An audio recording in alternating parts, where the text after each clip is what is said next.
Hello friends, welcome to my YouTube channel CB blog. आज हम आपको श्री कृष्ण का सिक्का और साधु की कहानी सुनाने जा रहे हैं। एक गांव में एक गरीब साधु महात्मा रहते थे। वह भगवान श्री कृष्ण के बहुत बड़े भक्त थे।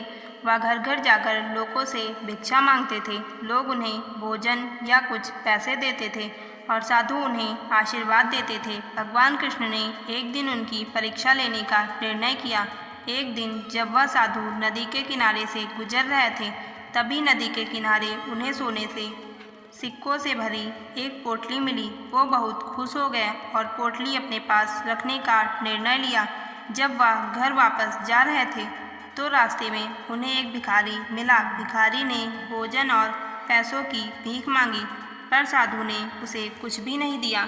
वो जब रास्ते से जा रहे थे तो थोड़ी दूर जमीन पर उन्हें चमकता हुआ एक हीरा दिखा। वो मन में सोचने लगे, वाह कितना अच्छा दिन है, पहले सोने का सिक्का और अब ये हीरा। जैसे ही वो हीरा उठाने के लिए नीचे झुके, एक चोर पीछे से आकर सोने के सिक्कों से भरी उनकी पोटली उठाकर भाग गया। वास्तव में वो हीरा सिर्फ एक कांच का टुकड़ा था जो चोर ने जानबूझकर साधु को बहलाने के लिए वहां डाला था। साधु बहुत दुखी हो गए। साधु वापस अपने घर की ओर चलने लगे। भगवान श्री कृष्ण ने एक साधारण मनुष्य का रूप धारण करके साधु से मिलने का निर्णय किया। वो साधु को मिले और उसे एक सिक्का दिया और बोले, कृपा करके मेरे इस सिक्के को स्वीकार कर लीजिए। साधु ने उस सिक्के को स्वीकार लिया और कृष्ण भगवान वहाँ से चले गए। साधु को विचार आया, ये क्या है, इससे मैं क्या कर लूँगा। मुझे नहीं लगता ये सिक्का मेरे कोई काम का है।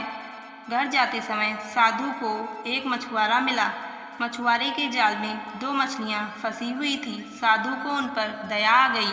उन्होंने मछुआरे से वो दोनों मछलियाँ खरीद ली। साधु ने उन मछलियों को पानी से भरे मटके में डाल दिया। उन्होंने सोचा अगले दिन वो दोनों मछलियों को नदी में डाल देंगे। दूसरे दिन जब वो मछलियों को नदी में डालने गए तो उन्होंने जो देखा वो आश्चर्यचकित हो गए। नदी में दो हीरे थे। साधु बहुत खुश हो गए। उन्होंने भगवान कृष्ण से प्रार्थना की। भगवान कृष्ण साक्षात प्रकट हो गए। साधु ने कृष्ण भगवान से कहा, ये सब क्या हो रहा है, मुझे कुछ समझ में नहीं आ रहा। भगवान कृष्ण ने कहा, मछलियाँ जब पानी में थीं तो वो भूल से हीरों को निगल ली थी। अब तुम्हें हीरे मिले क्योंकि तुमने उनकी जान बचाई। साधु की आंखों में आंसू आ गए और उन्होंने श्री कृष्ण भगवान को धन्यवाद कहा।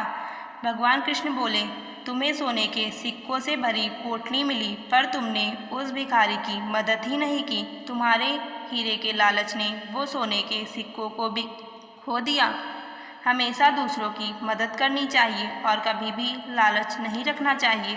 साधु ने भगवान कृष्ण को वचन दिया कि वह हमेशा दूसरों की मदद करेंगे और कभी भी लालच नहीं करेंगे। अगर फ्रेंड्स आप लोगों को स्टोरी पसंद आई हो तो इस वीडियो को लाइक, शेयर और हमारे चैनल को सब्सक्राइब कीजिए और बेल आइकन दबाना ना भूलना। Thank you.